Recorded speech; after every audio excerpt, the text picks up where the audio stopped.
So today, I'm going to take apart its original matching number 440 that belongs to that Charger 500. Let's start taking it apart and see what we've got.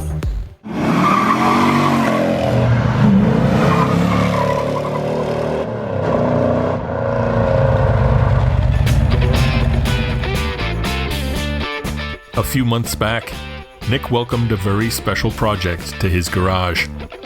This 1969 Charger 500.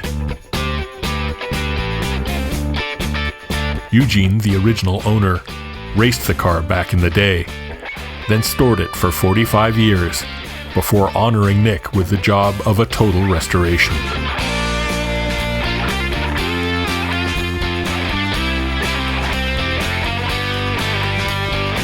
So here we are, another day in my shop, here in Nick's garage.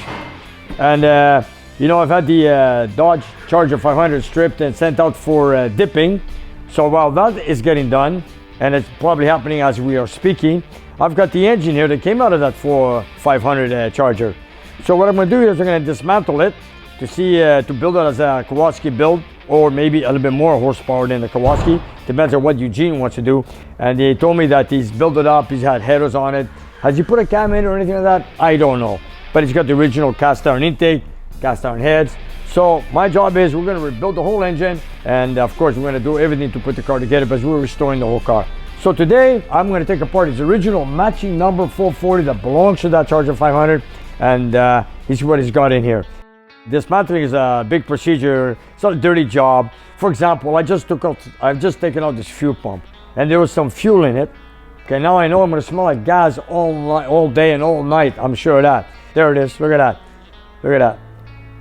45 years, and it stinks. I also had the fuel tank removed and sent out for acid dipping also. Boy, that stunk too. Now I got the fuel pump here that stinks here. And this is a factory fuel pump. And the 444 barrels, when they built the engines at Chrysler and the fuel pump was on, the engine was painted with the fuel pump. And this is a genuine Carter fuel pump that was on the engine, and it's original. Right here. Boy, does it stink. And you know, back in the day when people used to modify cars like myself, we used to change distributors. Like for example here, this engine came with a single point distributor. And in this case, in those days, very common was a Mallory dual point distributor. Here we go. It's a Mallory distributor right here.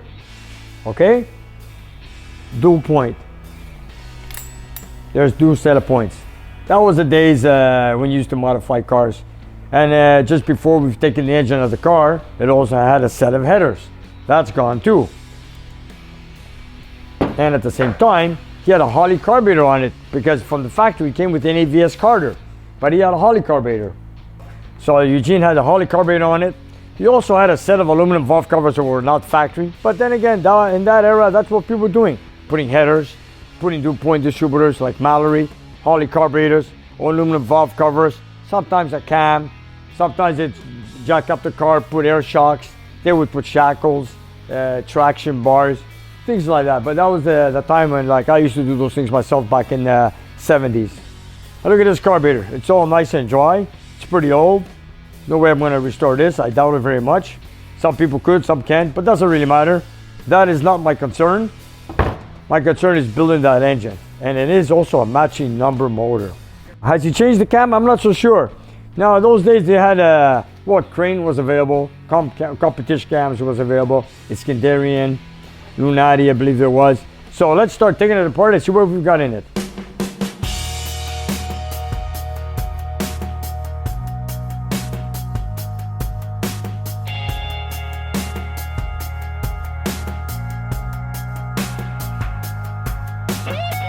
I had somebody loosen up the bolts for me, but you know what? I want to take it off. I want to see if it's a 6 propeller or 8 propeller. So let's find out.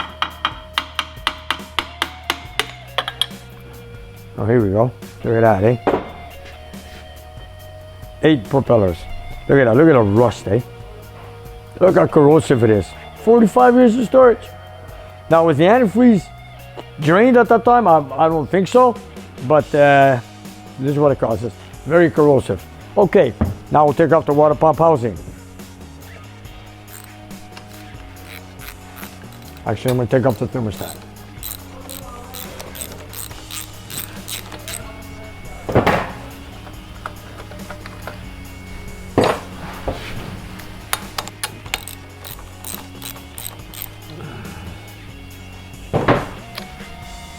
Here's a Chrysler thermostat, right here.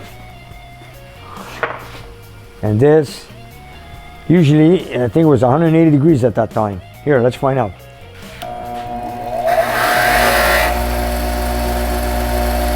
Let's see what can read here. Look at that, even brass turns corrosive, eh? All right, let's check it out. I'm curious. This is a genuine piece. 190. Wow. Okay, so there you have it, 190 degree thermostat. 190 degrees Fahrenheit. Well, anyways, we're gonna build this edge, we're gonna run it at 180. Okay, let's go. Let's keep tearing it down. Got a long way to go. Look at that corrosive, look at that, look at that. What a mess. Now this housing would have been great to be sent out for dipping. We would have removed all this corrosive in there. Check it out.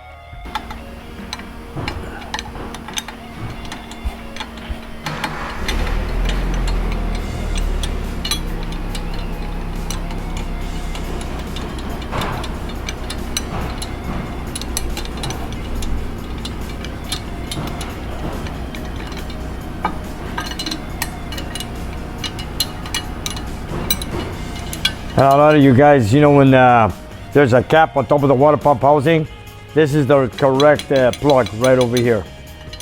It's not an Allen type design. It's a square, 5/16 square, which is right here. Okay, here we go. A lot of people when they replace them, they lose them or something. But so for some funny reason, this is correct. There it is, right here. And look at this corrosive. Now this would have been beautiful for sending to acid dipping. Look at that. If I would have known earlier, I would have sent it out for acid dipping. But anyways, we'll clean it here in-house. Now I'm gonna take off the damper. I cracked the bolt earlier. I've loosened all of the bolts before I started making my video because instead of taking the whole day taking apart the engine, I've loosened it a bit. And you know, we all know that this bolt is very tight. I need a pulley, so let's get a pulley. Here we go.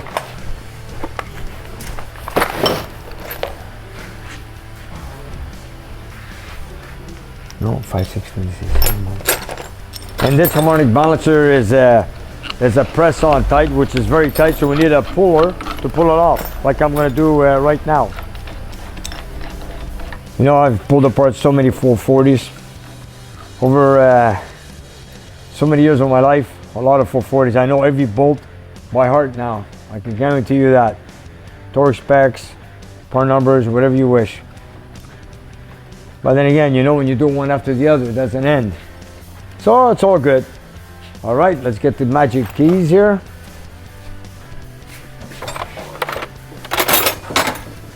This is one of my favorite keys. I use it very often.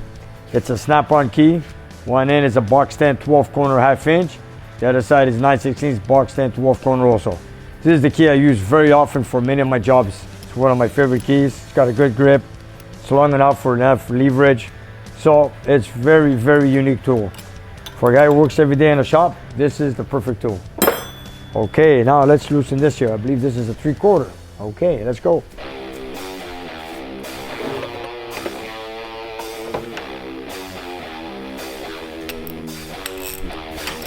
Here we go.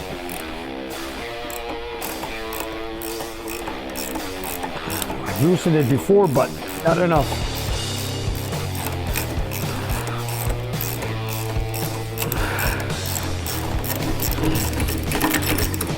There we go.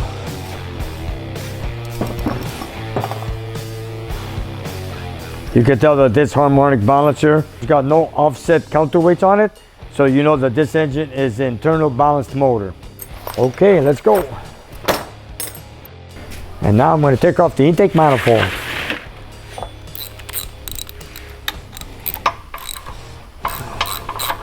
Yeah, this is a factory intake, I believe it is. Yeah, it looks like it's a 1969 unit. I had a few bolts removed earlier, so I'm going to take a few whatever left. You know, I'm going to build this engine a little bit further than the Kawasaki 440, which is an average just a little bit around 400 horsepower, maybe a little bit more.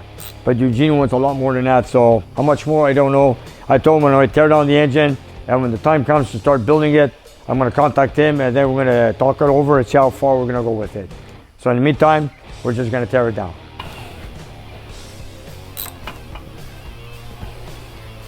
This is a oil pressure switch. When you have a gauge, it's one of these belt units. Such big.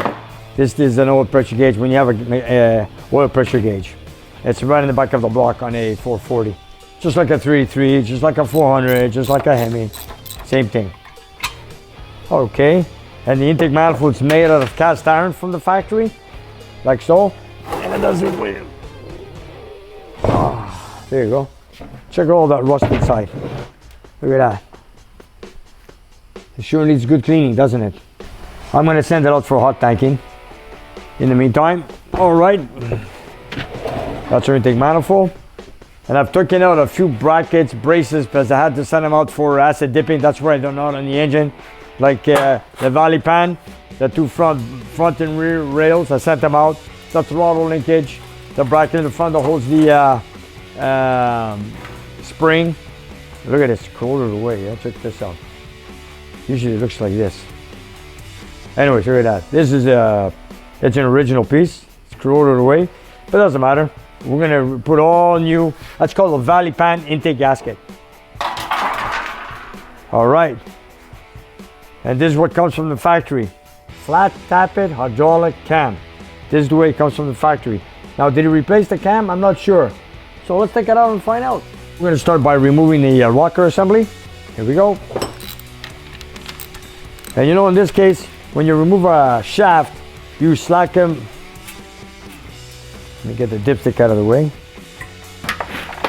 When you have a shaft, 5 bolts mounting the shaft, and because they're under spring pressure, what you do is you slack the bolts a little bit at a time so you don't bend the shaft when you remove it, like so.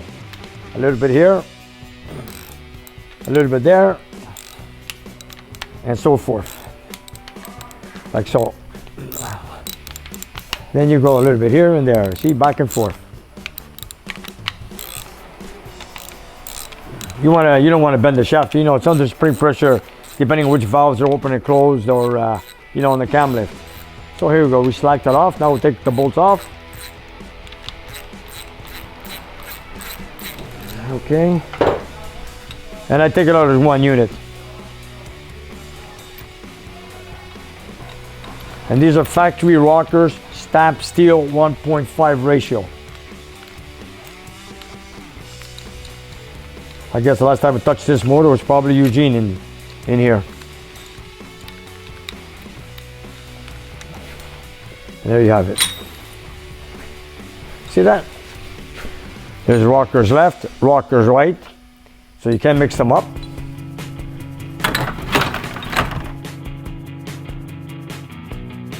And then I got to pull out the push rods, like so.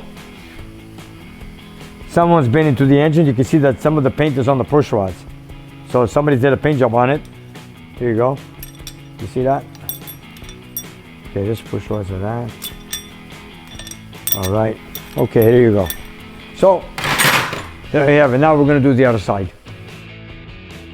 On the Magnum engines, from 68 to 70, the original cast iron cylinder heads were the 906 castings. Well, let's take a look and see if these heads belong to this motor. Look for 906. Okay, we're finishing off with 906. Here we go. 284 3906. So we know this is the original head to this engine. So there you have it. It's a Magnum head, 440, 68, 69, 70. There you have it. Okay, so now we're going to remove the timing chain cover.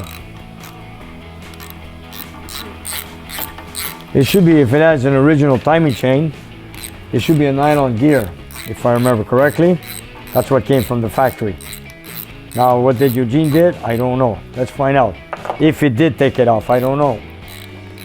I don't know. Looks like it wasn't disturbed, the gasket, at all, so maybe it is the original chain. And if so, maybe it is the original cam. We'll find out. Let's take it apart and find out. It's like a criminal investigation, CSI, or whatever you want to call it. It's the truth, you know, it is. We are taking it apart as first time, maybe. I'm not so sure. We're going to find out.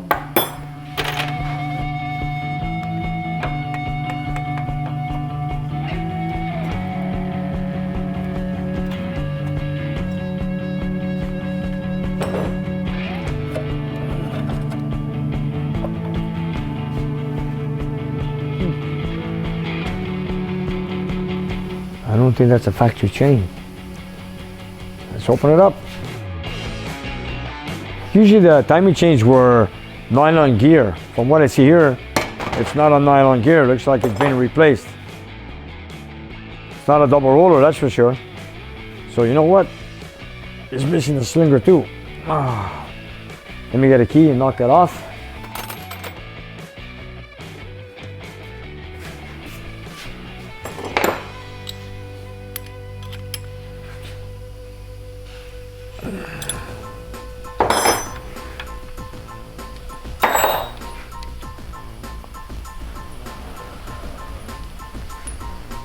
Now, if this was a 446 pack, it would have a 3-bolt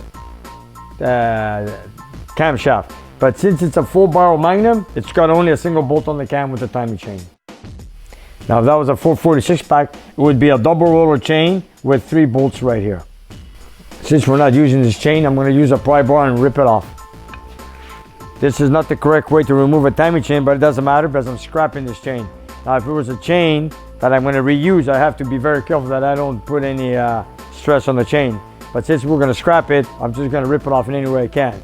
If we're to use it, I pull it out straight without a pry bar.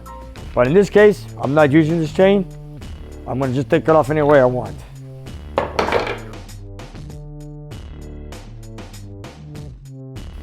Okay.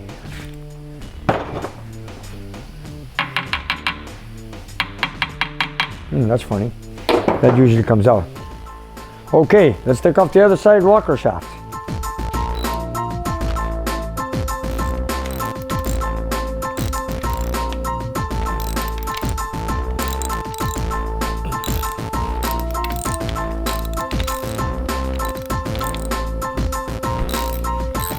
Someone painted underneath, why? Well, someone painted it before, I guess. A little bit here, a little bit there.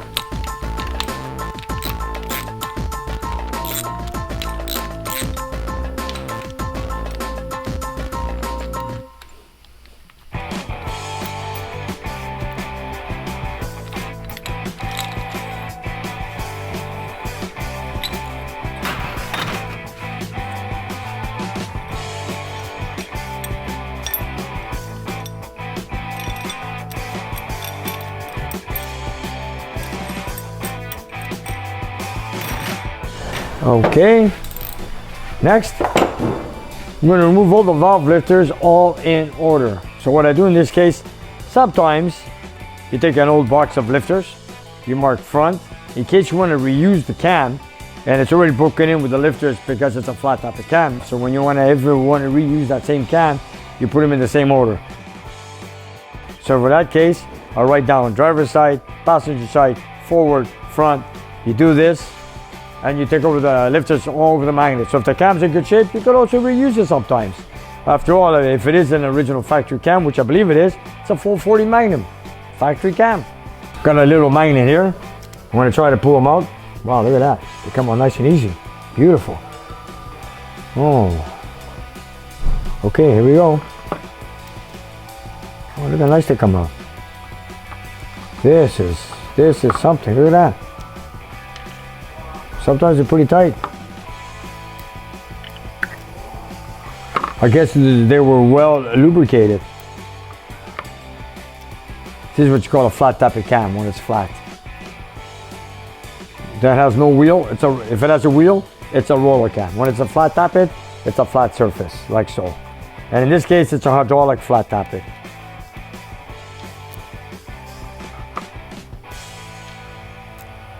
And now we're going the other side.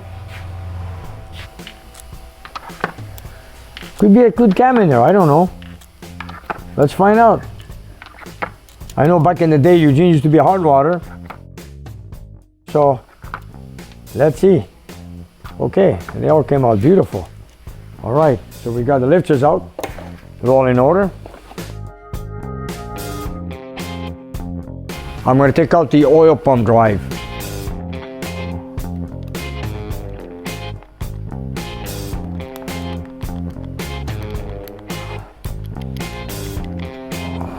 And this is your oil pump drive.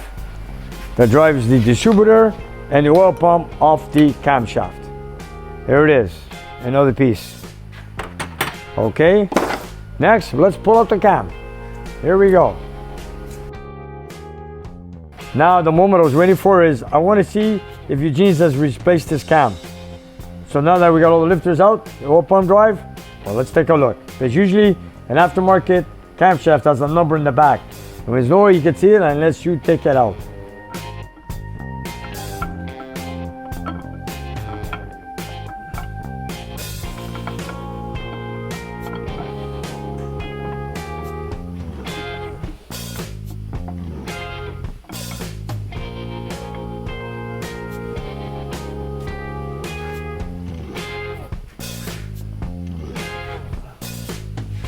And there we have it. I don't know. Looks like it's the original camshaft. I don't think he's ever replaced it. I don't see any manufacturer name on it. But then again, you could buy a high performance camshaft from Chrysler those days. And when you do, there is no manufacturer number on Chrysler or anything, or any part numbers, only casting numbers like so. So you know what? It could have been a camshaft that came out of a direct connection at that moment, or should I say hustle stuff back then. So it could be a Chrysler cam that Eugene replaced. I do not know, but I know it's not an aftermarket camshaft. So in the meantime, we don't know that. So we're gonna leave it like this. And one thing I know for sure, I've known that the heads have been removed because I can tell you that these valve springs are double springs, which are not factory, but from the factory they were just single springs, and these are not factory retainers. And so the springs and the retainers have been replaced. And for that reason, to have that, most likely did replace the cam. So I don't know, we're gonna find out with Eugene when I talk to him in the future. But in the meantime, let's tear it down furthermore and see what we got underneath the cylinder heads.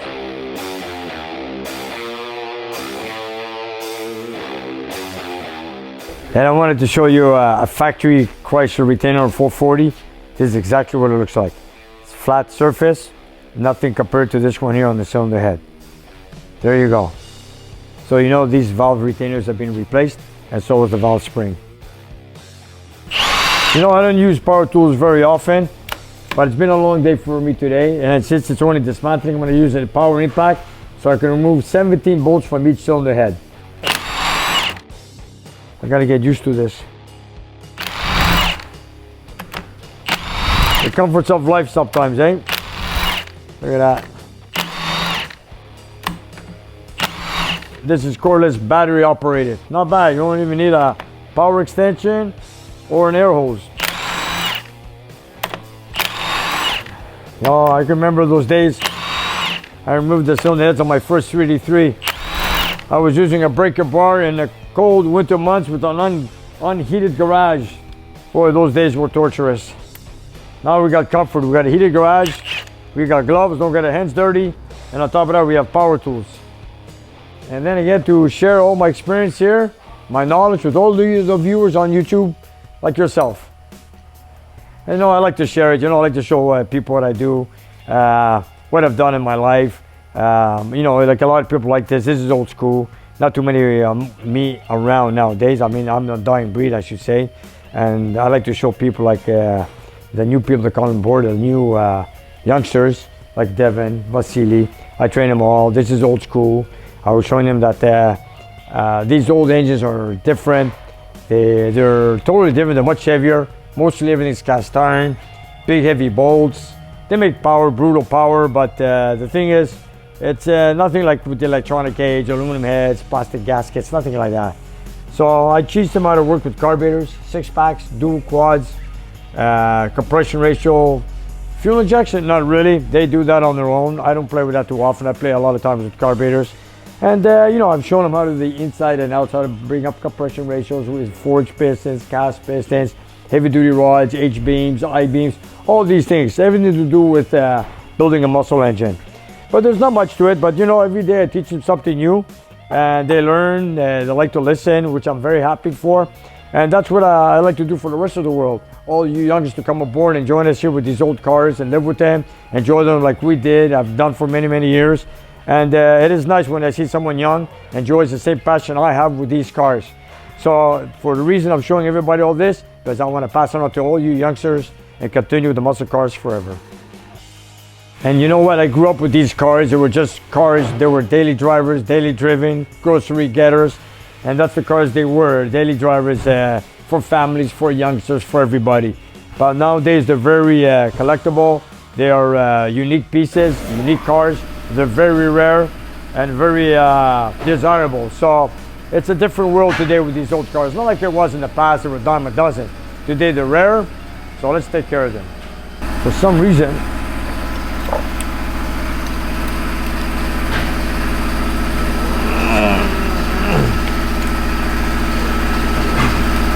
one bolt is 5/8.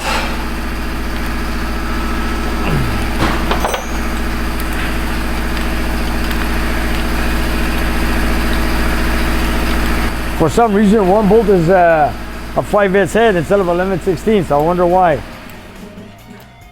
Strange. I don't know.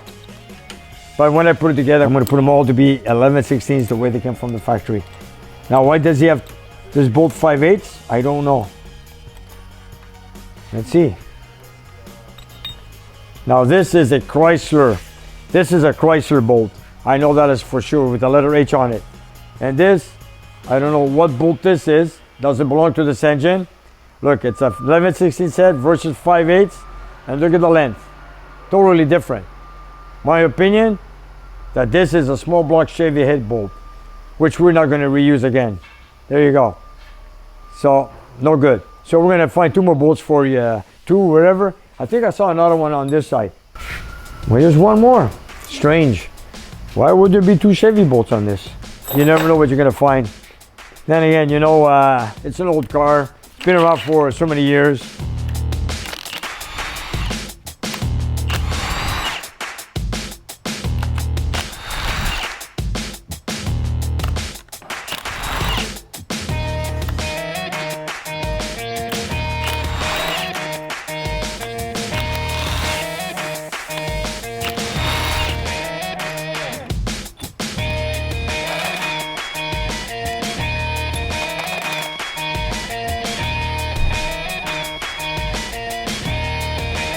Okay.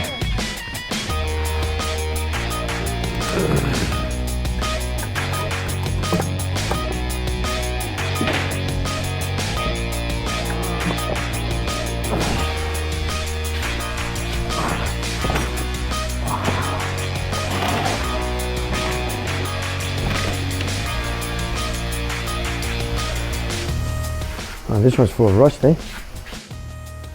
Check this out, look at that. Look at all the dust in there. Or should I say rust. Look at that. Factory steel shim head gasket, here it is, 20 thou. We can see that this head gasket is being replaced. It's not made by Chrysler. I believe it's made by Victor. Let's see, is this a Chrysler head gasket or not? I'm curious. I know the cylinder head's been removed for some reason.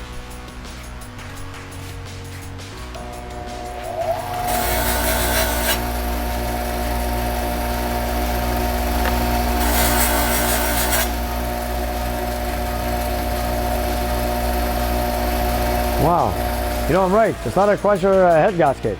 It's made by Victor. So it looks like it's been replaced by Eugene. So there you have it. I know the heads are being removed. I can tell you right away. Check out the rust buildup. Look at that.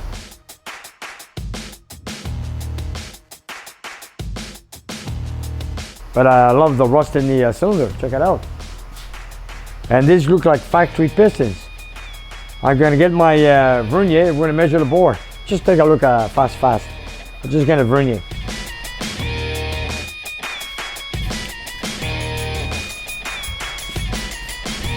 And we all know that the 440 factory bore, non-oversized, should be 4.320.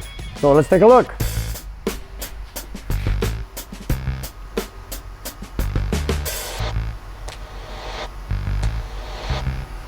So there you have it. It's a factory standard bore, 4.320. It's a non-oversized block. It's the way it came from the factory.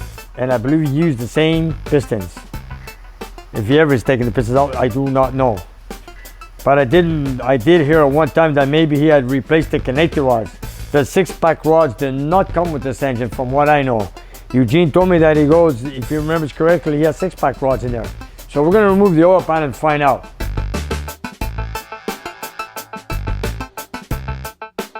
Okay, let's rip off the head. Ready?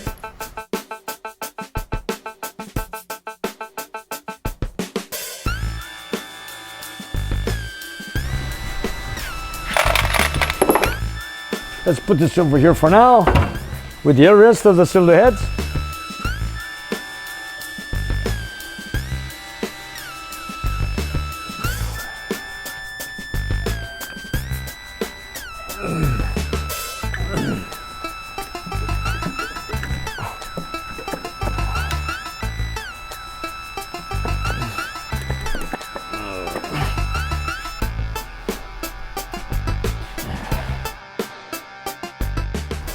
Who needs to go to the gym? Oh, look at all the rust that's coming out of here. Look at that. Anyways, here it is again, 906 casting. Yep, the factory cylinder heads. Okay. Oh, I love the dirt in here. Look at that. Imagine trying to start it the way it is. Look at all that dirt in there.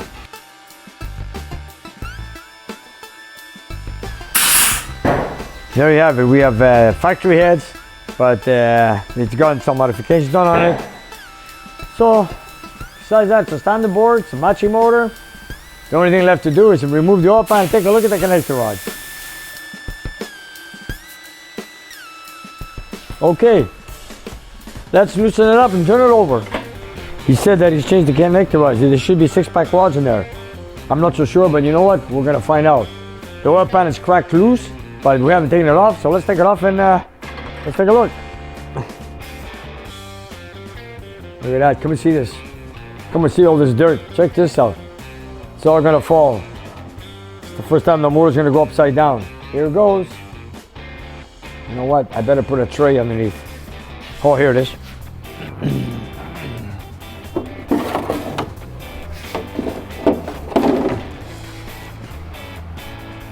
Here we go.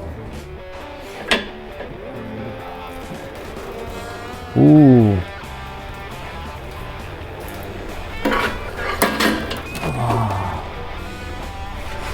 Okay, let's get this oil pan off.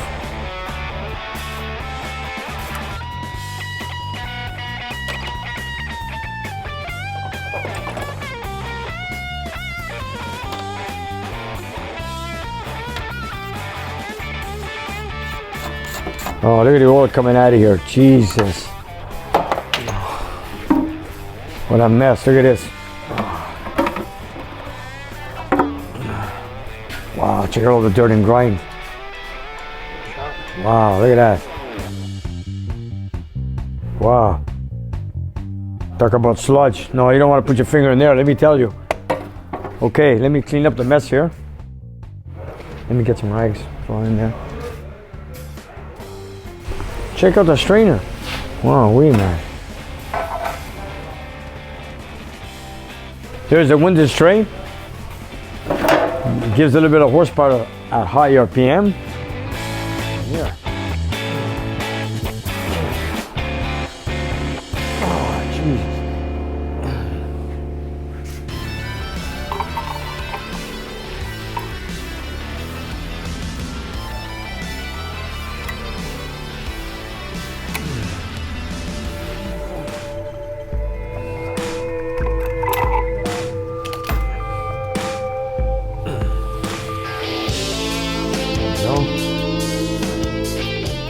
We're going to replace this.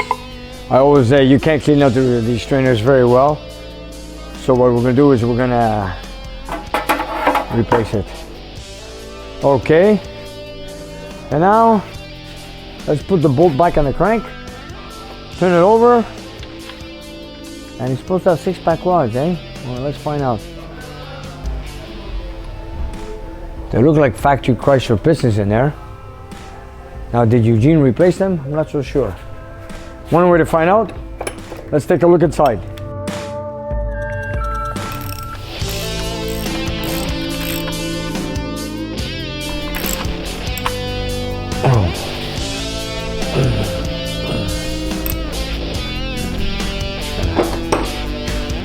Okay, here we go.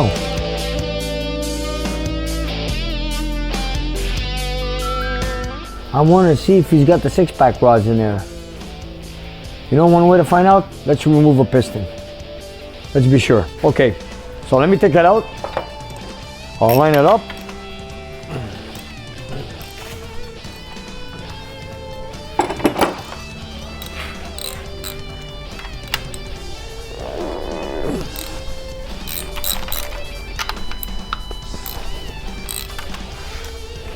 Let's find out if they're genuine Chrysler pistons, which I believe they are. Let's find out if they're original connector rods, which are LY or 6-pack. I don't know.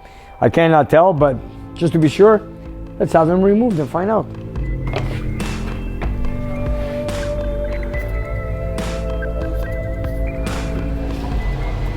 You know, from the factory, all the connector rods are numbered in order. So let's find out if these are.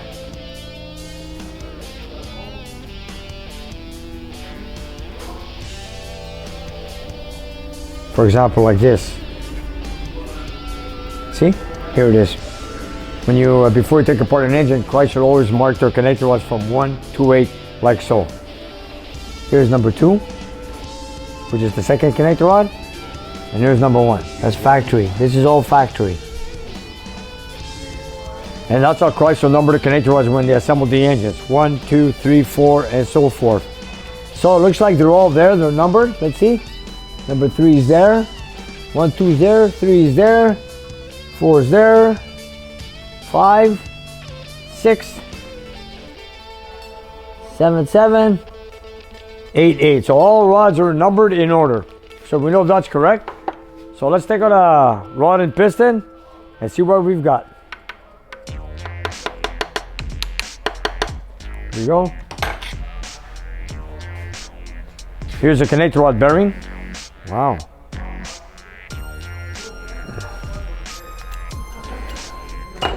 Let's see if this has been overhauled. Oh, no, it's not a Chrysler bearing. Wow, that's funny. It's 20 undersize on the connector rod. Look at it right here, 0.20. So here I've noticed that we got a Cleveland bearing. It's not a Chrysler bearing. And it's also stamped 20 undersize. So we know that the connector rod journals have been cut down 20 size.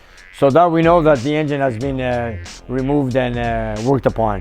So now I'm still gonna look at see if the 6-pack rods are in there. And let's remove the connector rod. Well, you know what? We're 20 under on the crank, on the main, on the connector rod journals. Right now, let's take out the rod. And here we go. You know what? Let me just make it easier. If I have to cut the crank any further, I'm gonna go 30 under, which I'm not crazy about.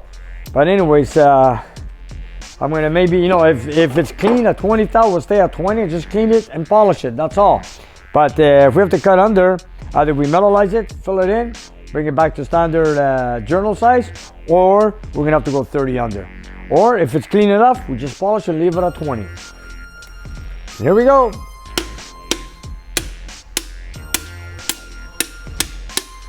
Eugene, if you're watching, we're just about to take out a piston. And here we go.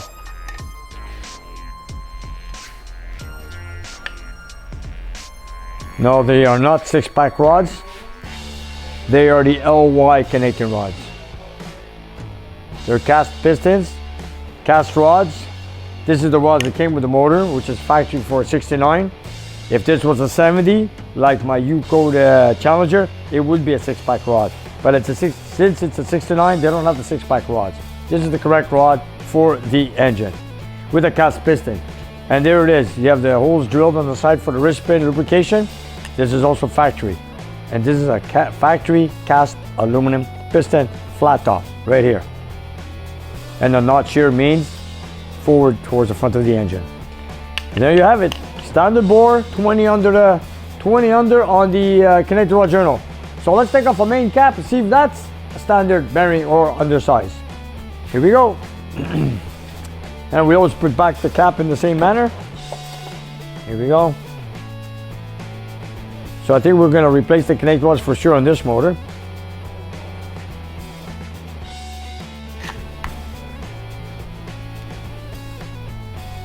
You know, I have used these connector rods in other 440 applications, and people were saying, you know, we're just going to cruise with the 440s I built with the LY connector rod. They're not that bad, because you know why? I've seen a lot of these guys that have built these connector rods. They've been beating their motors around, and you know what? From what I know, all these engines have done, they're all running, no harm done yet. So they've got to be a good rod, I guess. Okay, there you go. Now let me just take off for one main cap, which is right here.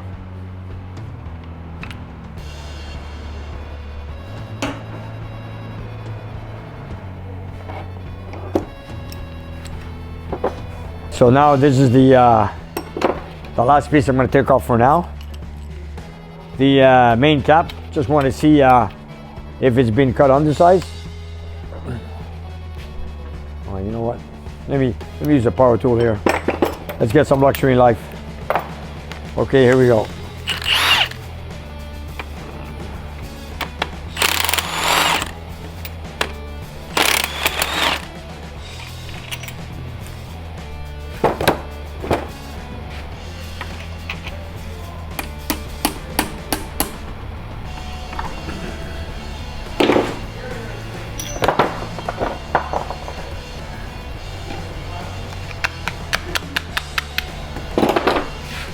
And let's see what we've got here.